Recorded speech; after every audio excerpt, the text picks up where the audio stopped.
In this video, I will show you how to use Deepseek.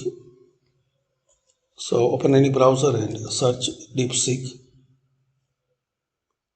Click this first link. This is the official, and click on Start Now.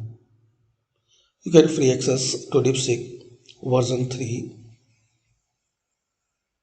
Now here you can search anything.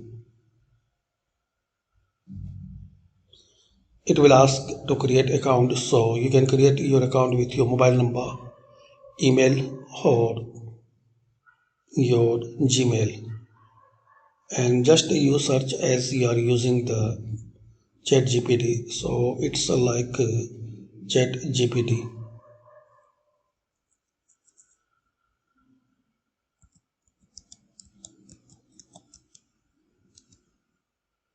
like this. So thanks for watching.